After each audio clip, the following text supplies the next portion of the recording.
السلام عليكم، معاكم حلقة جديدة من كلب وشرح. أنا عمرو وده كلبي سهم. تدريبة النهاردة هي إزاي الكلب يعمل هيلينج أو إن هو يمشي جنبك على اليمين أو على الشمال أو في الوسط، وفي نفس الوقت يبقى رافع راسه ومركز معاك، ودي ليها استخدامات عديدة بعد كده خصوصا في الحراسة.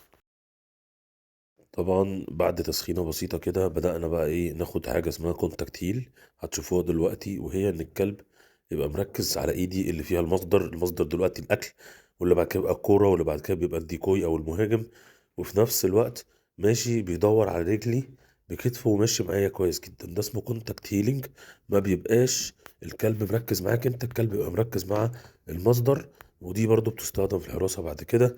بسخنه شوية، بزقه عشان يبقى عايز يقرب، الكلام ده كله عشان يديني سرعة في الأداء. بعد ما زقته اداني سرعة طبعا، بدأنا نخش في الهيلينج، الميدل هيلينج الأول، اللي هي إنه بيمشي في الوسط.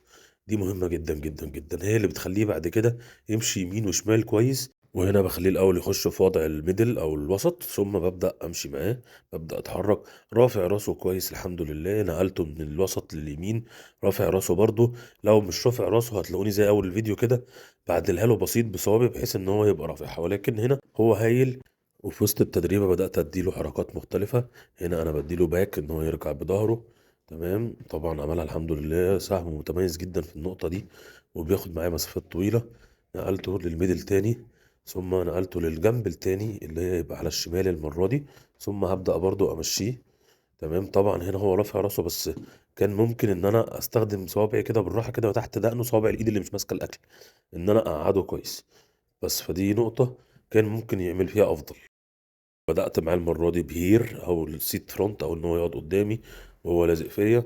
تمام، وبرضه نفس القصة اديته باك تاني.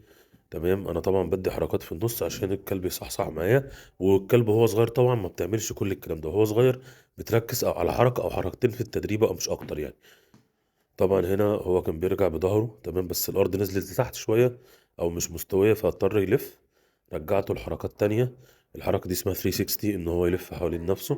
ثم منها طلعت للإزحف أو أمر الزحف اللي هو اسمه كرول. أوكي، برضو سهم بياخد خطوات كويسة جدا. وهنا أنا حاطط سهم على الناحية اليمين وبخليه يدور على رجلي فين ويتحرك معايا. طلعت منها للهيل تاني، نفس القصة برضو، اديته لفة، من اللفة دي سخنته شوية بقى أسرع شوية.